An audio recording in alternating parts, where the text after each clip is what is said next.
This is Nan McKay, and I would like to introduce you today to Robert Fisher and Christine Scheffer. And they are the founders of Living Better in Later Years.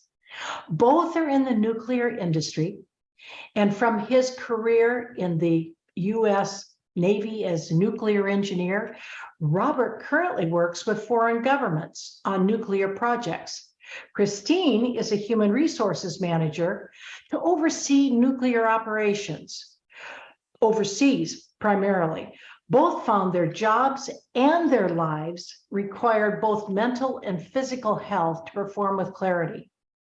They've now shared their knowledge and experience through their website, Living Better in Later Years. So welcome, Robert and Christine.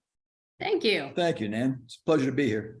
Yes. Over your combined 11 decades, you've experienced many of the lessons that life has to offer.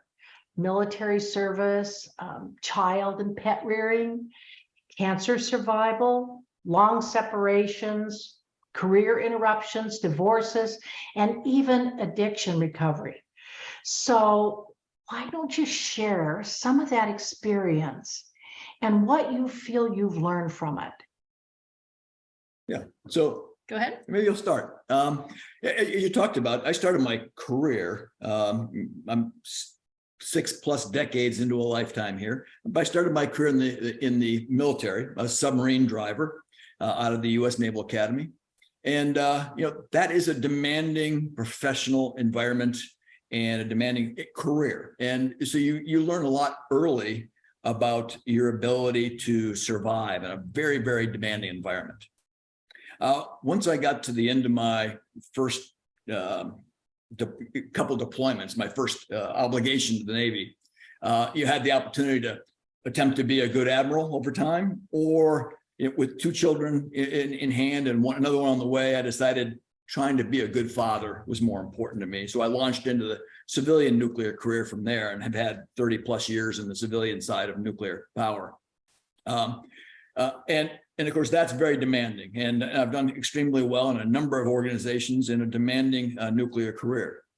In the middle of that, I did experience colon cancer at a relatively young age, 35 years of old.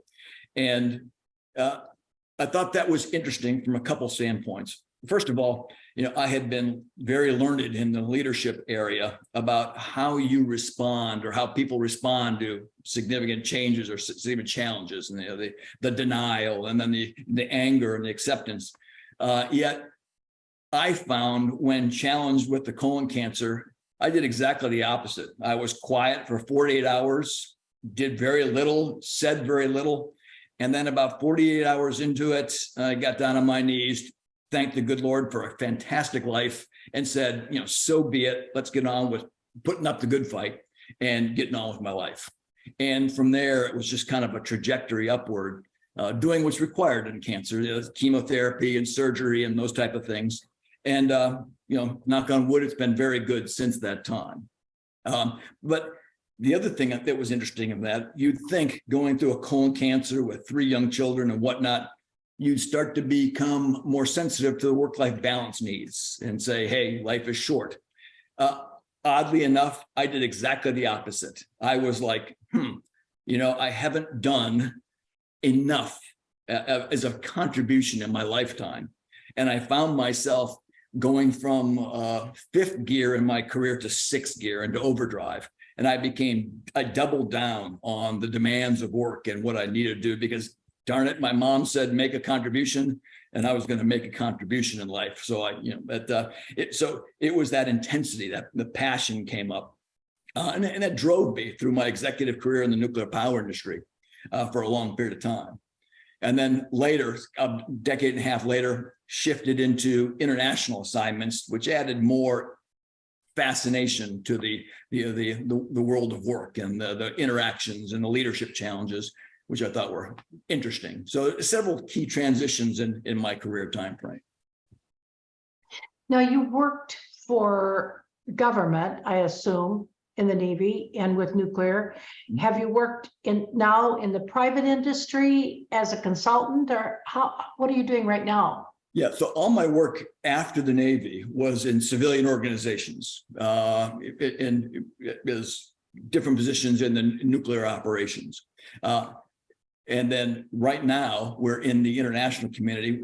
Christine and I both spent quite a bit of time in the United Arab Emirates, developing the operations. She was employee number 2 for that obligation, and I was chief nuclear officer, preparing for the operation of 4 big nuclear power plants, the first civilian or peaceful pursuits of nuclear power in the Middle East. And we were there, she was there for 15 years. 15 years, myself 7, getting ready for that operation. Since that time, after the departure, we're both in Egypt, helping the Egyptians do something similar in the up near Cairo. And in the United Arab Emirates, we were employed by the government of the United Arab Emirates. Now we're working for a contracting company that is supporting the Egyptian government project. That is interesting. Now, you met on the job in a way? Yeah, we did. More than that. Yeah. Yeah, we met in the United Arab Emirates. And I did not select him, but I did manage the HR part of hiring him. And you found out you were both from the same area? Well, oddly enough, in the Middle East, in the United Arab Emirates, in Abu Dhabi, we started comparing notes, and we found out that actually we both grew up near Cleveland, Ohio area, in that heard down by Columbus. Yeah. Yeah. We grew up, it would have been a 2-hour drive, but between where the two of us each grew up. So how is it living and working together? I would say for us, it's great. I don't know that everybody would either seek to work with their spouse or potentially enjoy it, but it's probably because our relationship developed at work, and we really liked and respected each other as colleagues.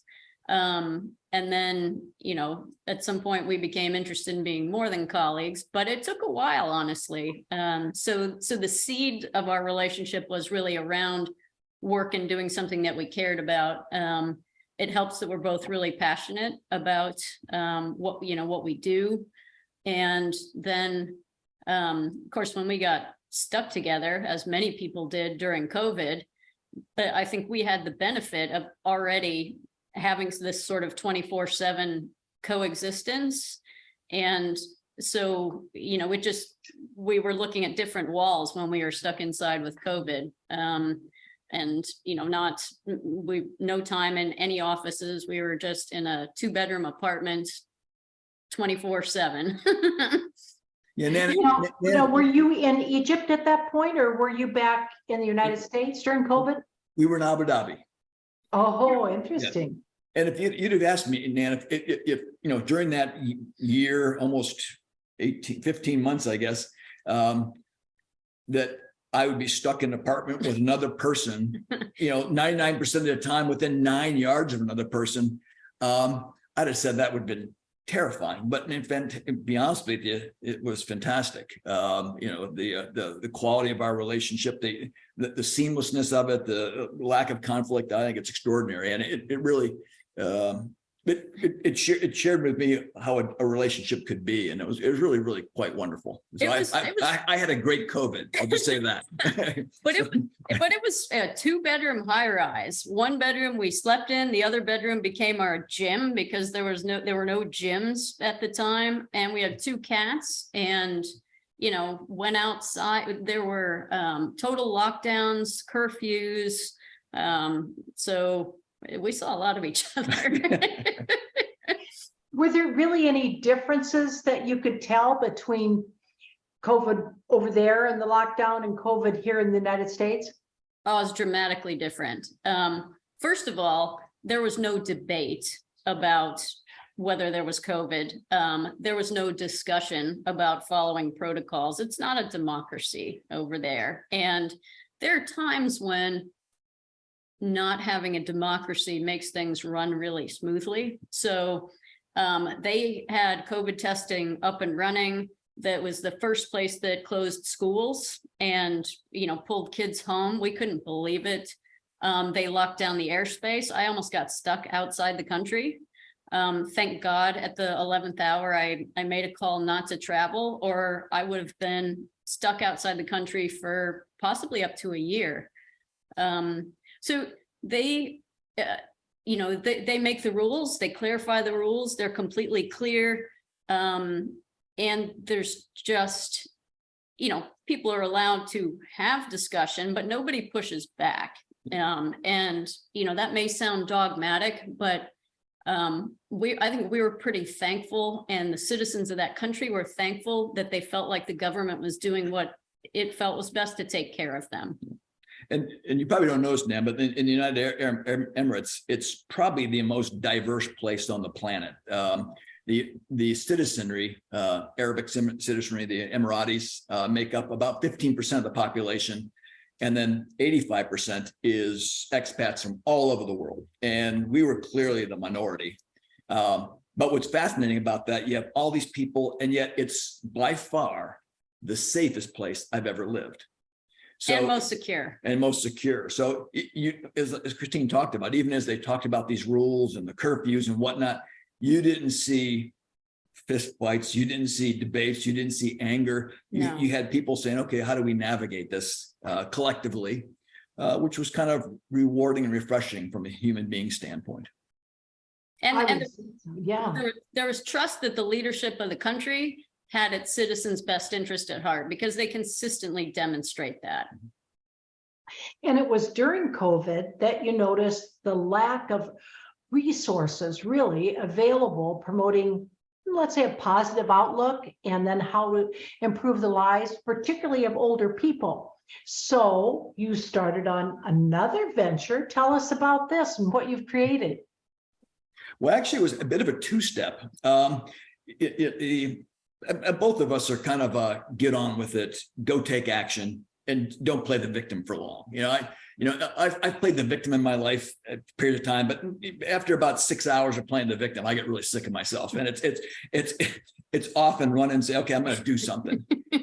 And after a couple of months in COVID, and it seemed like the whole world just had a reason to be outraged and upset, and just all this angst. And to be honest with you, I really couldn't stand it anymore. I was like, okay. And so then I started asking myself, what are you going to do about it? So we actually started to write, with Christine's help, something called Robert's Roundup. And my whole objective was to pump sunshine, all the good things in life in all these areas. And so it was just a newsletter that went once a month, spent a lot of time on it. I'd hand it over to her. She'd do editing and how about this and how about that. And it was just a positive, with some details and observations and whatnot about why life's great, and stop moping and get on with it. And from there is where, as it went through that and went through the topics, the 12 keys started to evolve. So let's talk about these 12 keys. Two more things I would add to that. Yeah. I couldn't handle any news. There's a period where I switched off all news. I couldn't handle any of it. So I didn't take feeds. We didn't have actual TV, like a subscription there. So we had no news coming in.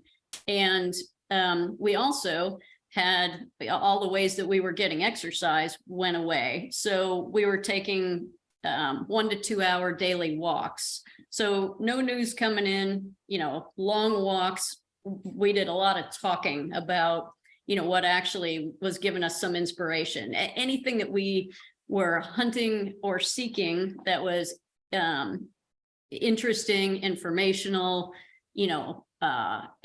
aided in health. We're very interested in diet, nutrition, fitness, sleep, all the things that make people feel better every day.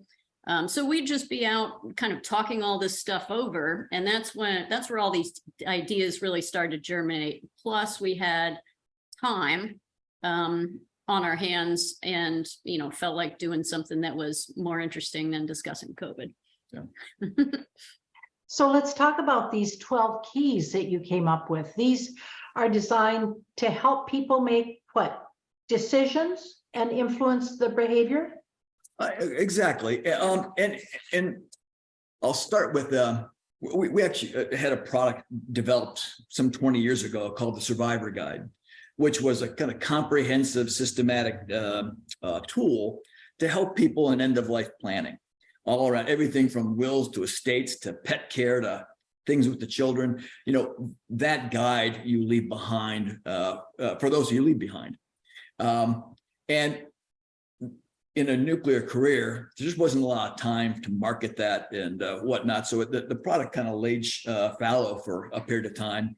And Christine knows that every year on my objective sheet of my plan for the year, market the Survivor Guide was on there. And she basically looked at me and said, okay, you get this year to put it on there. And after this, it's going away. So you either do it or or stop talking about it. And from there, we had to realize that, talking about it into life and putting together a plan for that there's a number of reasons that's hard for people to get over. It's an uncomfortable topic. You got to invest time in that kind of planning contingency. And heck, it's never going to happen to me. So it's hard, right? It's hard. So we started, by virtue of these conversations Christine just talked about, started to put together, said, what's the positive side of this? What's the angle on that? And we really, as we talk more and more, and what was natural to us is all these things that you do to actually make a long and fruitful life. We want to have a Survivor Guide, a plan, but I'd like to use it 40 years from now and not 4 months from now. So we think these keys with the natural tie, and we laid out these 12 key areas to a high quality life, a long and fruitful existence that we laid out and started to define those areas. And so each month we publish one of these keys, and that kind of repeats every year through the same 12-month cycle. So it starts with plan your year. It ends with assess your year. And then in the middle, there are things that we think are critical, including get better sleep, enjoy healthy eating, stay fit and grow stronger, learn more, improve productivity. Yeah, we kind of walk up this ladder of progression. Again, started with the planning, but then it's kind of your body, right? Sleep, eating well, fitness, and then from there you say, okay, now learning more, productivity, and the kind of the growth and contribution aspects of it. And then we get into some emotional resilience, positively engaging others and relationships. And then in the last part of the year, we get into the managing risk types, Avoiding addiction, preventing disease and illness, and ultimate contingency planning, the peace of mind that comes with contingency planning and reducing risk. So it's kind of that evolution, kind of using a little bit of Maslow's hierarchy to kind of walk yourself up the progression of things you need to do for a quality life. Have you ever thought about writing a online course, and putting this together? Yes. In fact, each key is really, it has clear objectives in each of those key areas. Yeah. And then it lists information that's critical to know. And we spend time trying to present that information in a kind of different perspective to give people a different insight.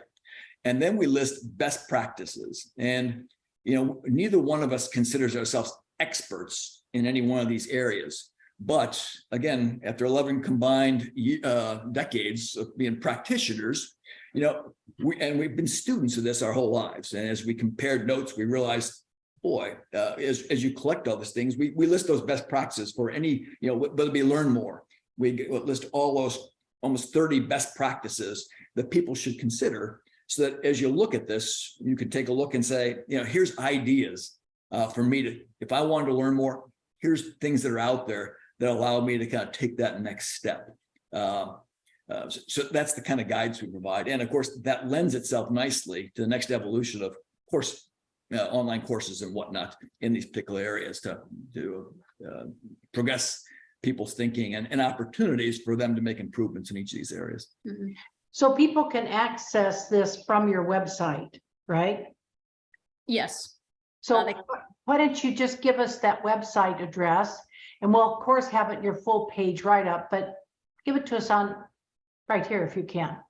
All right, it's www.livingbetterinthelateryears.com. And they can download the worksheet you're talking about, or is that something that you charge for, or? What we want email subscribers, and if you're an email subscriber, you get the 12 keys free at the beginning of every month. You get weekly articles that Robert puts out that are, so for example, in month 1, the key is plan your year, and there'll be weekly articles that pertain to planning your year, and it's not redundant content. It is pulling out bits, creating examples, telling stories that bring to life the content in the key. So it sounds like it might really be helpful for any age. Yeah, because, well, one of our mantras is living better in the later years requires behaving differently in the early years. And in fact, one of Robert's most avid subscribers is my niece, who turned 12 yesterday, and turned 12 2 days ago. And she doesn't read much in terms of email, but every Friday she reads in its entirety what he's sent out. So I don't know how you get a better example in that. 12. And she's now making suggestions for additional content for him. That's great. It's great that it's interesting, the different audiences, obviously from 80 years old all the way down to 12. But we also find that one of the audiences that's, and this is rewarding for me particularly, is one of the audiences we get a lot of interest from is young naval officers, men and women who are serving the country in difficult deployments and in demanding scenarios, in environment, demanding lifestyles that can wear you down. Our second key is Sleep well. Sleep well. Thank you very much. And in being deployed on a submarine out at sea, sleeping is tough to come by. But knowing what I know now, I had to double down on my efforts to sleep better and more soundly when I was out there. It's always going to be hard because the military just demands a lot. But I'd have been even more conscious of that, and my behaviors would have been better, and I'd be healthier now had I done that. So again, it's rewarding to see young naval people and young military people kind of absorbing this and hopefully tweaking their behaviors a little bit, such that it contributes to a long and fruitful life. One other thing we think is fun is we have a recurring topic of safety moments, and this comes from the nuclear industry. It's the way you start every conversation is with a safety moment, and before you take any action, you have a safety moment. But what's fun is kids just eat this stuff up. So we'll head out for a walk and say, okay, let's have a safety moment about going for a walk. And the kids brainstorm all these great ideas, and sometimes their parents are less enthusiastic. But it's interesting as you take some of these concepts and you feed them to young people. It's amazing how they wrap their heads around it. One of our favorites in the nuclear industry is they call it the ladder of accountability, which is just this, and it's kind of a tool that's a visual ladder, if you will, and it starts from a victim on the bottom rung up to awareness to blaming others, and then moving through more empowered behaviors where you own it and you start to take action.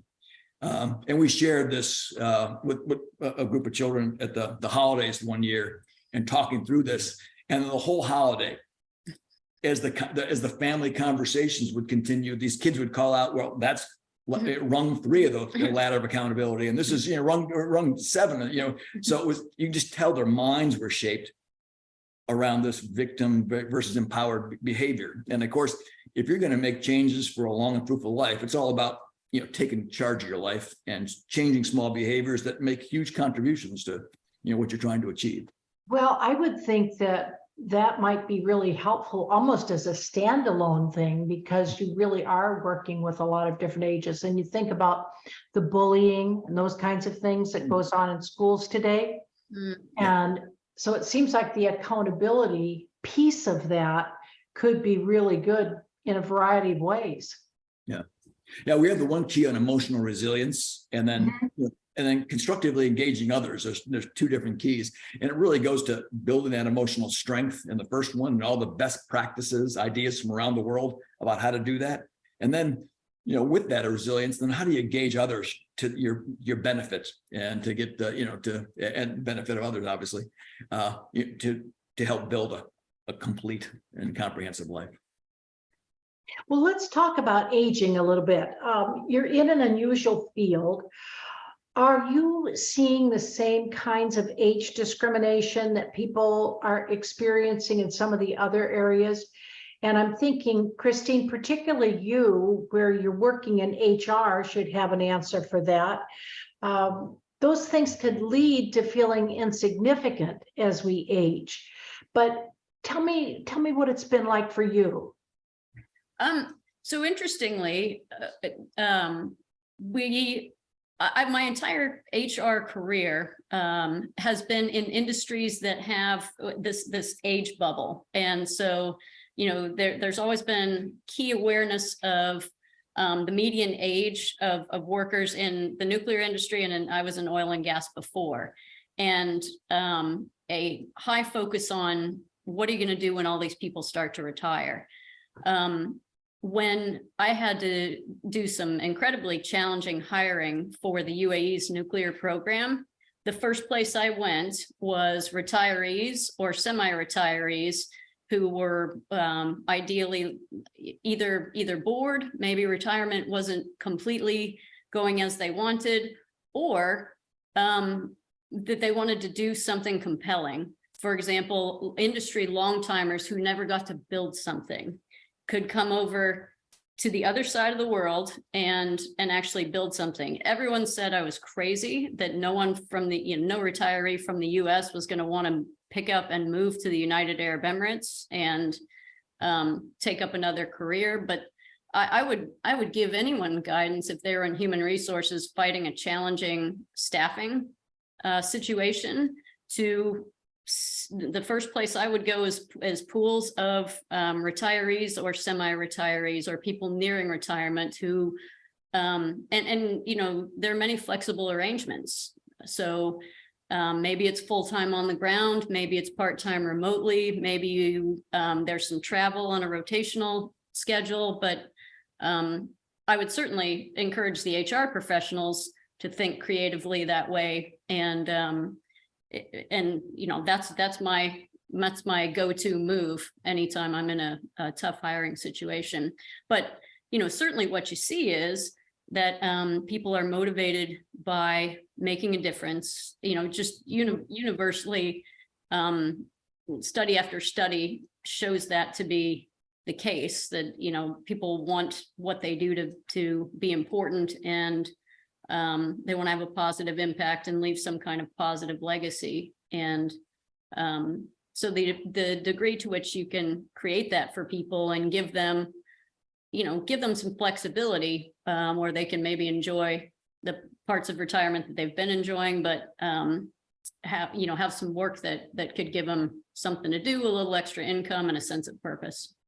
And people are living so much longer today.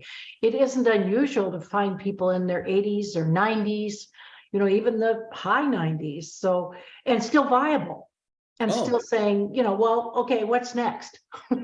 Yeah, Nan, when I was a kid, it was the classic, what you heard from the adults was, you work 30 years, you take a vacation to Hawaii, and then you do nothing until you die. You sit. Yeah. But now, and then as life evolved, people are like, well, I'm going to retire earlier. I'm going to retire instead of 65, I'm going to retire at 60 or 55 or whatever. Then you start thinking, looking at the average age of people now, they're getting to, like you said, 80, 90, 100 years old is not unusual. That is an incredibly long time frame to think about playing golf, fishing, or twiddling your thumbs. It's kind of mind numbing. So I think it's a challenge. I think there's opportunity for people of all ages, but the key is maintaining yourself physically and mentally vibrant, willing to learn more, and to continue to find those opportunities to make a contribution. And it doesn't have to be kind of a fifth gear career. You can downshift into 40 hours or part-time or whatever, but making a contribution. Something that allows you to engage, keeps you on top of your game, and to be like a Warren Buffett. 90 plus years old, he's still reading 500 pages a day, and he's vibrant and contributing. That makes life fascinating. That makes life. I think I'm a big fan of the human body. The human mind responds to challenges it sees. And if you take away the challenge and you're going to sit in the back porch and watch the skyline, which is fine, but your brain, your body are going to start to shut down. And so that ability to shoot for a long, fruitful life where you are vibrant, resilient, passionate, and making a contribution, to me is, filling 30 or 40 years with something that is a high quality life. So the other side of that coin is we have to really advocate for companies to give opportunities for people who are feeling like that, who feel like, I'm not old yet, I don't want to just sit. Exactly. So how do they find out kind of what's out there? People or companies? People? People that are looking to say, I want to do something, but where do I look? Well, certainly, job boards, LinkedIn, honestly, LinkedIn is interesting, not just the networking part, but following companies or industries that are of interest and reading some of the dialogue that's around them. We've gotten some good ideas that way. Search firms, of course, can be really helpful. And there are a variety of online things like Freelancer, a variety of ways that you can create a profile and have access to freelance work. So those are a handful of ideas. Yeah, and I'll give you two specific examples of that I think are kind of compelling. And I think as you start looking at these opportunities, all kinds of things come up in a wide range. And two that just pop into my head real quickly is we both work on learning other languages, and one of these things, there's websites out there that, as you and the name escapes me of the one, but where these English teachers or Spanish teachers or language, they have sessions where you can sign on for $30, $40 an hour, and you'll practice your language back and forth. And so those are people engaged with that have these language skills, that are training people online, where you get the engagement, you get to have some fun back and forth, and you're making a contribution to someone's language learning, and you're making income at the same time. And maybe you even find out more about their culture. Oh, exactly. Sure. In fact, a good friend of ours was going to Germany, and his thing was he wanted to go over there, find himself a pub and have a conversation in German with the clientele and the pub. And he got on and started having these conversations and worked through his German education and started having these dialogues, get himself ready. The other example I would give is that we have cats. The pets are our choice, but here's an unusual thing that we stumbled into a service while we did a lot of our traveling called trusted house sitters. And maybe maybe talk about that for a minute. Yeah, so it's fascinating. These are people who are either choosing a nomadic lifestyle, so they have no residence and spend their time trying to fill their time house and pet sitting for others.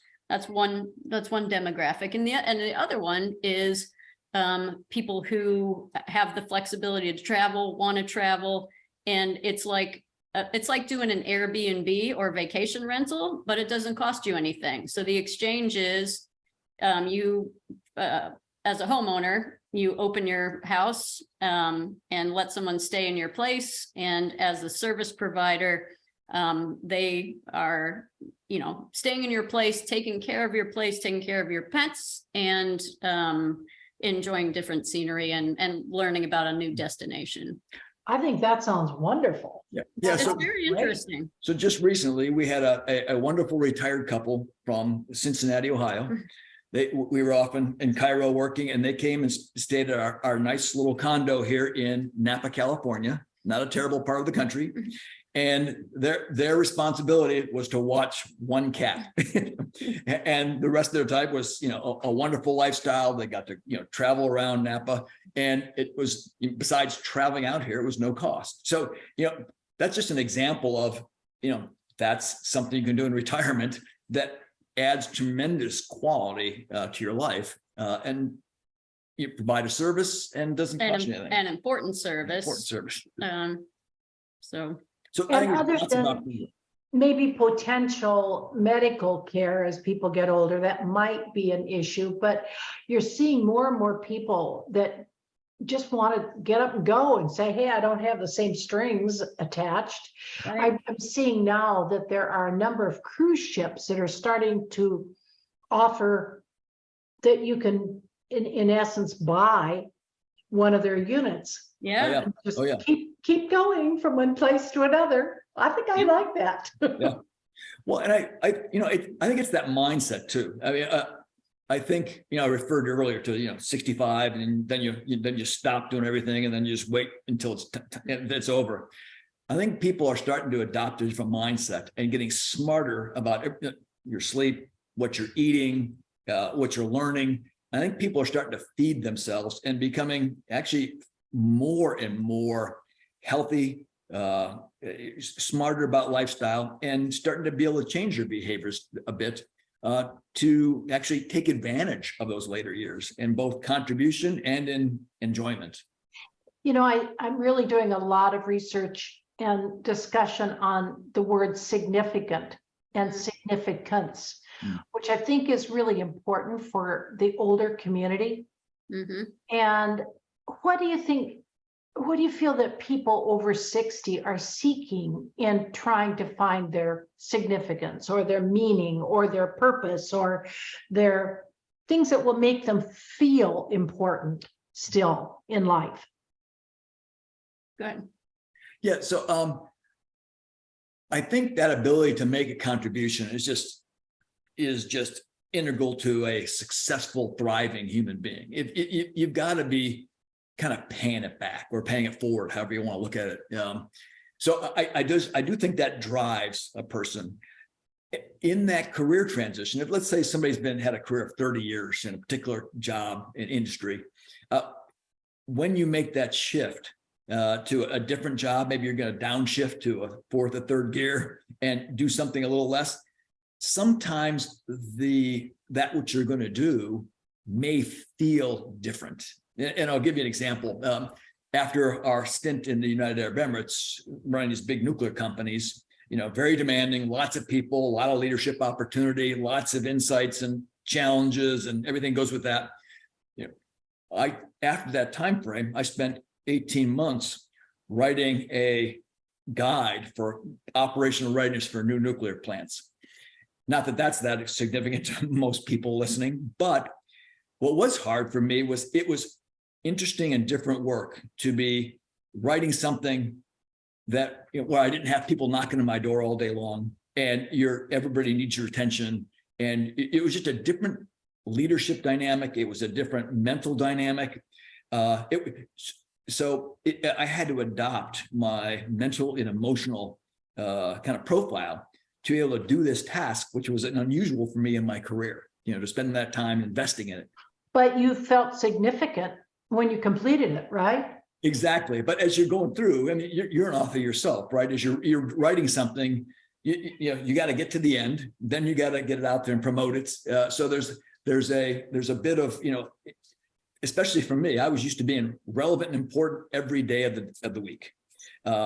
And when you're writing this book, you know, you're 2-3 months in, you realize you got 6 months more to go, and say, but nobody needs me today, right? So there's a different dynamic that goes on there that I think that people, as you're going to make those career shifts, because, you know, it's, you know, unless you're Joe Biden, you're at 80 something years old, it's hard to hold that kind of position every day. Though the kind of job you'll have over time will change, and the energy demands will be different, and the kind of the nature of the work will be different, potentially. So I think you need to be flexible.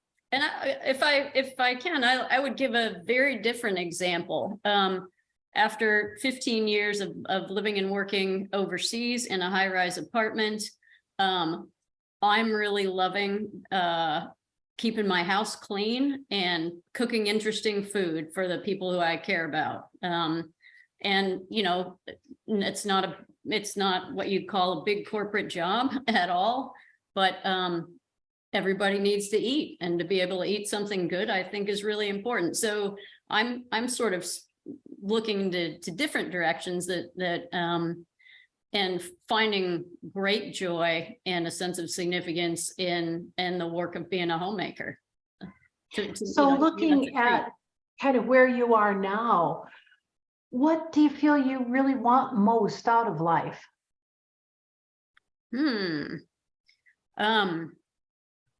I would say so it's, for me, having positive contribution to something on a daily basis feels really gratifying. And there are a broad spectrum of what those things are for me. But, you know, I think the fundamentals, getting good sleep, and being really conscious of what you eat, getting consistent exercise in ways that are beneficial to your body, that don't tear it apart, and having victories along the way that, you know, make waking up every day